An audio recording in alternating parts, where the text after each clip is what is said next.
warahmatullahi wabarakatuh. Nama saya Herlina Sugiyarti.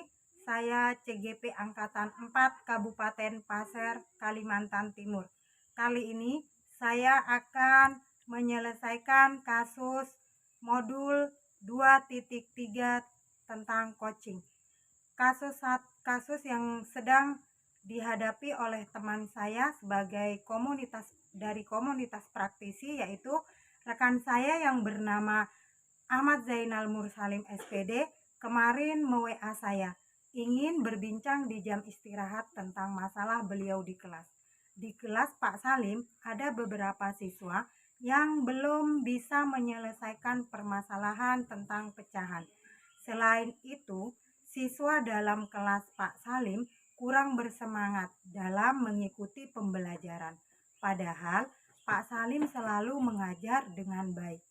Pak Salim ingin berbincang masalah tersebut agar pembelajaran di kelasnya menyenangkan, dan siswa yang belum bisa menyelesaikan permasalahan tentang pecahan, bagaimana Anda menyikapinya?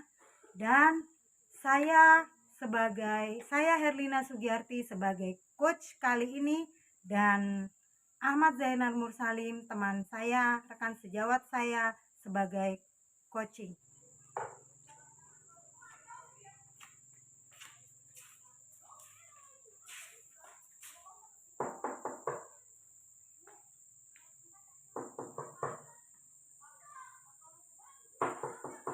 Assalamualaikum Pak Salim.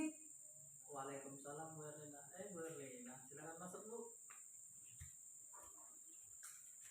Duduk dulu Bu ya.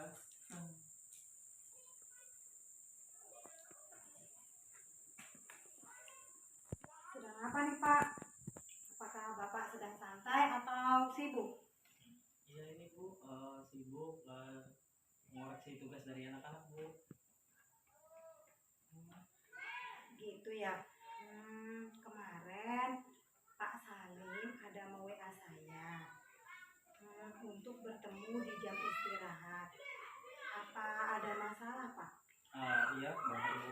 Kemarin saya WA Ibu itu untuk bahas masalah Bu. Ada sedikit masalah saya sih Bu. Mohon maaf ya Bu kalau saya mengganggu waktunya Ibu. Tidak apa-apa kok Pak Salim. Kalau begitu barangkali kita bisa mengobrol bersama ya Pak. Tapi sebelumnya saya mohon izin terlebih dahulu ya Pak untuk merekam pertemuan kita ini untuk memenuhi tugas tentang praktek coaching saya. Tenang saja kok Pak. Yang melihat cuma fasilitator saja kok Pak. Boleh Bu, silakan Bu. Pak Salim, terima kasih ya sudah mau meluangkan waktu Bapak untuk berdiskusi dengan saya. Enggak Bu, justru saya lah yang malah berterima kasih sama Ibu sudah mau mengajak saya berdiskusi. Dan kebetulan sekali Bu, saya memang ada masalah ini tentang pembelajaran yang saya lakukan kepada kelas saya Bu. Oke, sebelumnya saya minta maaf ya Pak. Kalau boleh saya tahu, Bapak masalahnya apa ya? Begini Bu Hertina, saya sedikit curhat ya Bu sama Ibu nih tentang masalah yang saya hadapi. Apakah Bu Herlina bersedia mendengarkan masalah yang saya hadapi dan untuk memberikan masukan solusi-solusi yang untuk saya lakukan nantinya? Dengan senang hati Pak. Kira-kira apa yang bisa saya bantu dan apa tujuan diskusi kita hari ini? Sebenarnya gini Bu, saya itu hanya ingin mendapatkan solusi dari pemecahan masalah yang saya hadapi Bu. Insya Allah saya siap membantu kok Pak. Masalah yang sedang dihadapi oleh Pak Salim. Terima kasih ya Bu Herlina. Masalahnya apa ya Pak? Coba Bapak ceritakan dari awal apa yang sedang Bapak hadapi. Mungkin saya bisa sedikit membantu Pak. Begini loh Bu, ini masalah tentang murid di kelas saya yang bernama Rafael dan Lukman, dimana saya merasa kesal sekali Bu dalam menghadapi kedua anak tersebut, karena berbagai cara saya sudah lakukan Bu untuk agar mereka paham tentang materi pecahan matematika yang saya berikan kepada anak-anak Bu. Tapi hasilnya ya seperti yang tidak saya harapkan Bu, dimana anak-anak tidak paham, terus tugas-tugas yang saya berikan anak-anak pun tidak mengerti Bu. Gimana nih Bu? Kira-kira kesempatan apa yang Pak Salim miliki sekarang?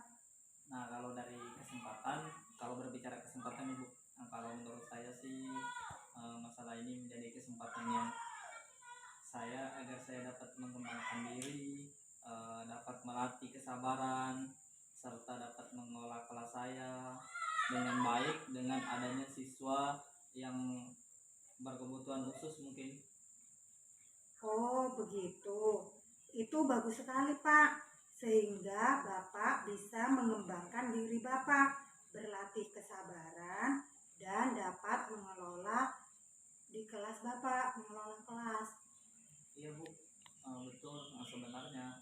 Tapi yang saya bingungkan melakukan caranya dengan seperti apa Bu? Dari materi pecahan sampai di mana sekarang pencapaian tujuan Pak Salim? Menurut saya Bu, ini Bu pecahan sederhana. Sekarang saya untuk mencapai tujuan tersebut Bu. Oh, lalu bagaimana tanggapan Pak Salim tentang materi pecahan tersebut? Sejujurnya begini Bu, saya masih bingung apa yang saya lakukan tersebut itu sudah benar atau salah kepada anak-anak ini. Saya sebenarnya melatih dua anak tersebut, Rafael dan Lukman, di jam pulang sekolah agar berlatih menyelesaikan soal-soal tentang materi pecahan yang saya berikan Bu. Soalnya kan materi pecahan yang saya berikan minggu lalu itu masih anak-anak tersebut masih kurang paham, sehingga juga saya menyuruh mereka dengan cara memberikan tugas untuk PR buat mereka kerjakan di rumah. Kalau masih ada yang belum jelas, saya jelaskan lagi, misalnya melalui video ataupun saya rekam video untuk cara menyelesaikannya Bu. Jadi masalahnya begitu. Kalau begitu, saya tanya kepada Bapak dulu. Selama ini, apa yang Bapak lakukan di dalam proses belajar mengajar? Ya Bu, masalahnya emang begitu yang sudah saya jelaskan tadi. Dan untuk dalam melakukan proses mengajar, saya biasanya mengajar menggunakan buku teks ataupun LKS Bu. Mengapa Pak Salim hanya menggunakan buku teks dan LKS saja? Begini Bu, kenapa saya menggunakan buku teks dan LKS saja? Menurut saya nih Bu, sumber belajar yang saya gunakan ini sudah memudahkan siswa. Siswa juga termotivasi dan mengacu kepada kurikulum. Sebenarnya sudah bagus itu Pak Salim menggunakan buku teks dan LKS. Lalu bagaimana hasilnya saat Pak Salim mengajar menggunakan sumber belajar tersebut?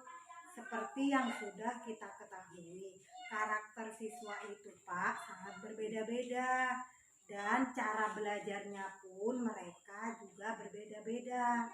Ya betul Bu, memang karakter dari siswa kan berbeda-beda. Kenapa saya tidak kepikiran ke sana ya Bu?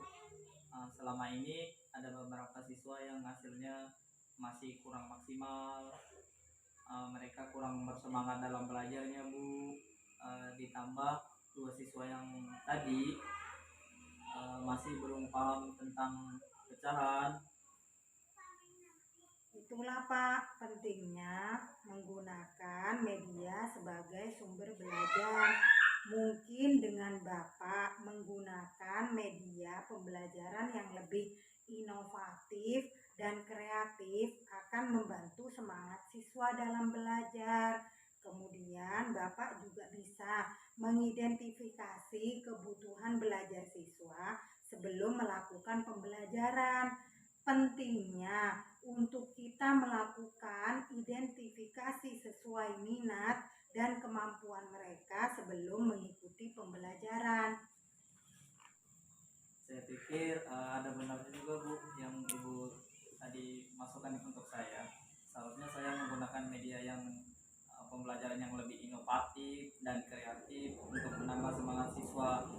saya Bu dalam belajar. Juga saya belum bisa mengidentifikasi kebutuhan belajar siswa sebelum melakukan pembelajaran sesuai minat dan kemampuan mereka Bu sebelum mengikuti pembelajaran yang saya berikan.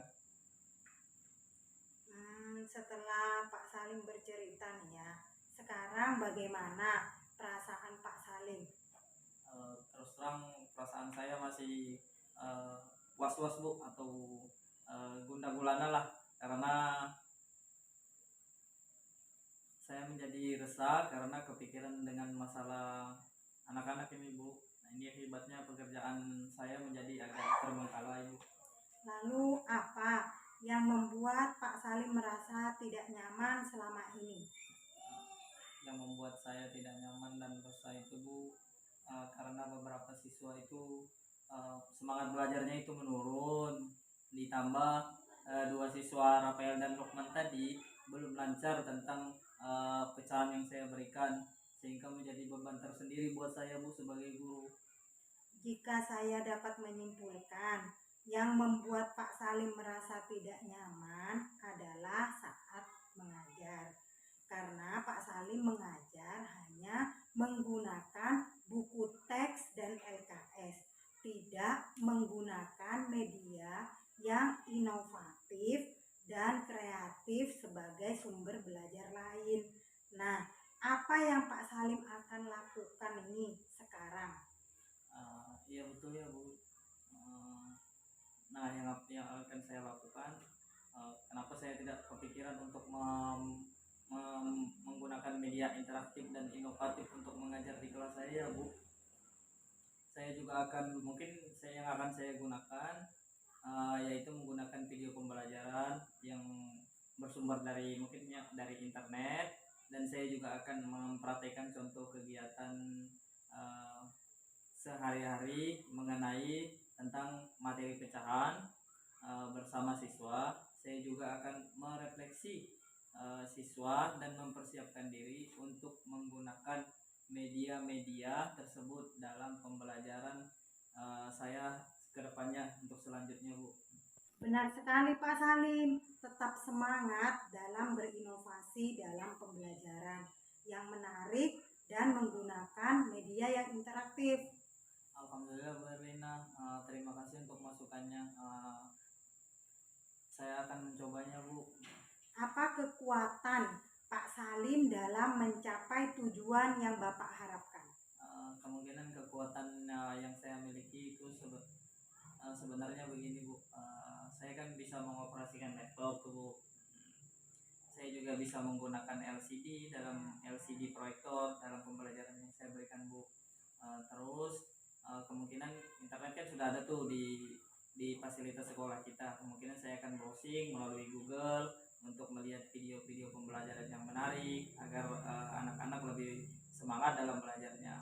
Dan yang sebenarnya saya juga bisa membuat media nyata untuk siswa saya Bu. Bagus sekali itu Pak Salim. Bapak bisa menggunakan kemampuan dan kekuatan yang Bapak Salim miliki untuk diaplikasikan kepada siswa. Kira-kira peluang atau kemampuan apa yang bisa Pak Salim ambil? Nah, peluang dan kira-kira kemampuan yang bisa saya ambil, kemungkinan siswa yang akan lebih bersemangat dalam mengikuti pembelajaran, mereka akan lebih menyukai pembelajaran matematika yang saya berikan, dan beberapa yang belum menyelesaikan soal tentang materi pecahan yang saya berikan akan bisa menyelesaikan dengan baik. Apa hambatan atau gangguan yang dapat menghalangi Pak Salim dalam meraih tujuan tersebut, serta solusinya bagaimana Pak? Nah, hambatannya atau gangguan yang saya hadapi saat ini Bu, masalah fasilitas yang ada di sekolah kita. Saat ini kan untuk LCD proyektor di sekolah kita kan belum ada Bu. Apa bisa ya Bu menggunakan bekas banner untuk menyorotkan LCD proyektor?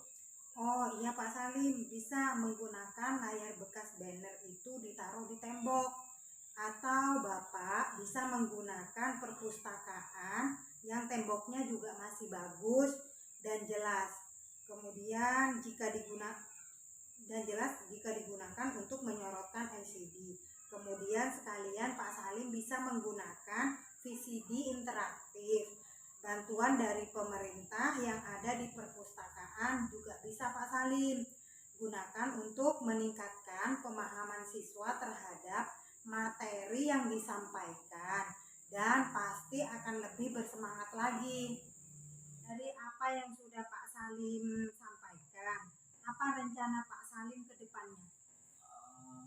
Mungkin kedepannya saya berniat akan menggunakan media interaktif dan inovatif tersebut Bu, yang saya sampaikan tadi Bu, dan juga saya kemungkinan akan menemui orang tua yang tidak, kedua anak tersebut yang tidak paham tentang pecahan tersebut, yaitu Rafael dan Nokman, agar kedua anak tersebut lebih diperhatikan lagi di rumah ketika belajar, agar mereka bisa menyelesaikan tugas tentang materi pecahan yang sudah saya berikan kepada anak-anak. Lalu apakah ada prioritas yang akan dilakukan? Prioritas yang akan saya lakukan mungkin begini Bu, yaitu Bu, menemui orang tua dari kedua anak tersebut, karena saya belum pernah berkomunikasi bersama kedua orang tua anak tersebut, permasalahan mereka tentang permasalahan kedua anak tersebut di sekolah. Kemudian terkait proses belajar, kedepannya saya juga akan menggunakan media pembelajaran yang lebih menarik, inovatif, dan kreatif Bu. Lalu bagaimana dengan proses belajar mengajar Pak Salim selanjutnya?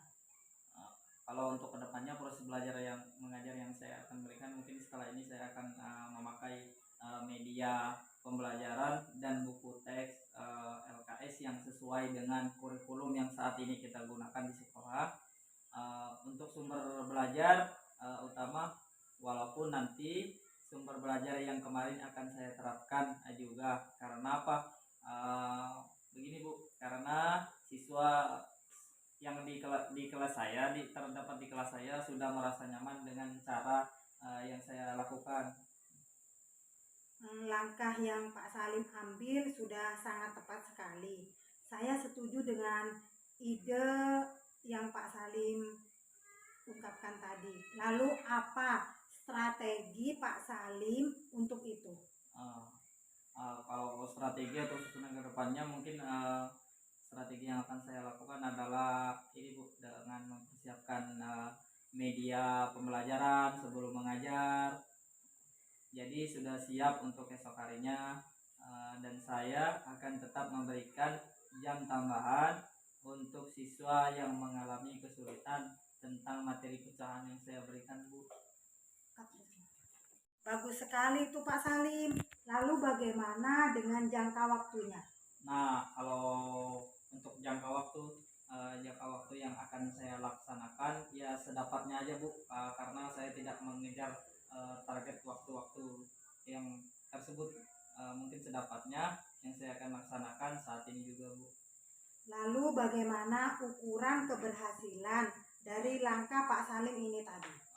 Untuk keberhasilan menurut saya, kalau dua anak yang belum lancar dan dalam materi pecahan yang saya berikan tadi, yang ada perubahan, kemungkinan dua anak tersebut akan berubah dan lancar dalam materi pecahan tersebut. Mungkin yang lain itu akan lebih semangat, karena dua anak tersebut kan awalnya tidak lancar sehingga menjadi lancar, kemungkinan akan termotivasi terhadap anak-anak yang tidak lancar tersebut. Begitu Bu. Syukurlah Pak Salim sudah merasa lega. Lalu dari yang sudah Pak Salim rencanakan tadi, komitmen apa yang akan Pak Salim lakukan untuk menjalankan rencana tersebut? Komitmen saya yaitu saya akan mengacu pada, terutama satu, pada kurikulum, kemudian mematuhi aturan-aturan yang ada, termasuk aturan dari pengawas tentang penggunaan buku teks, media pembelajaran yang interaktif, inovatif, dan yang menarik Bu. Lalu dukungan apa yang Pak Salim butuhkan untuk melakukan komitmen tersebut? Untuk dukungan dalam melakukan komitmen itu juga masih dalam pikiran dan benak saya, Bu. Mungkin saya akan mencoba berkomunikasi dengan rekan sejawat, kepala sekolah, guru-guru kelas yang lain, sehingga kami bisa sama-sama saling mengingatkan, membantu, saling mendukung dan mengelola kelas saya, Bu. Itu ide bagus Pak Salim. Semoga dapat terrealisasikan dan Pak Salim dapat bekerja dengan suasana hati yang tenang tanpa dihantui dengan rasa tidak nyaman. Bagaimana dengan tindak lanjut dari sesi coaching ini, Pak? Kalau tindak lanjut untuk di coaching sesi ini, kami terima kasih banyak ya Bu Helena, untuk waktunya sudah mendengar keluh kesah atau curhatan dari saya, Bu. Sekarang saya merasa sedikit lega, nyaman, karena ada masukan dari Ibu. Semoga kita nanti menjadi guru-guru yang bisa memberikan teladan yang baik untuk siswa kita, Bu. Untuk tindak lanjut dari sisi coaching ini, saya harap Bu Herlina juga dapat membantu saya untuk komitmen saya tadi, sehingga kelas saya lebih bersemangat dan siswa saya dapat tuntas sesuai dengan KKM yang ada pada saat ini. Amin. Sama-sama Pak Salim. Semoga coaching ini dapat bermanfaat untuk kita semua.